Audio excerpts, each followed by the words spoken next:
દાહોદ જિલ્લાના લીમખેડા તાલુકાના મોટી બાંડીબાર ગામે આજે સેવા સેતુ 2.0 ગ્રામ્ય કાર્યક્રમનું સફળ આયોજન કરવામાં આવ્યું હતું. મોટી બાંડીબાર મુખ્ય પ્રાથમિક શાળામાં યોજાયેલા આ કાર્યક્રમમાં આસપાસના લગભગ 16 જેટલા ગામોના નાગરિકો મોટી સંખ્યામાં ઉપસ્થિત રહ્યા હતા.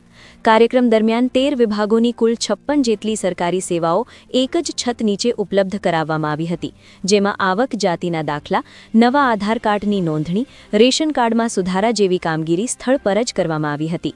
આ ઉપરાંત આરોગ્ય વિભાગ દ્વારા મફત હેલ્થ ચેકઅપ તેમજ મા અમૃતમ કાર્ડની કામગીરી પણ કરવામાં આવી હતી, જ્યારે સામાજિક કલ્યાણ વિભાગ દ્વારા ગંગા સ્વરૂપા સહાય અને વૃદ્ધ સહાય યોજનાઓ માટે ફોર્મ સ્વીકારવામાં આવ્યા હતા.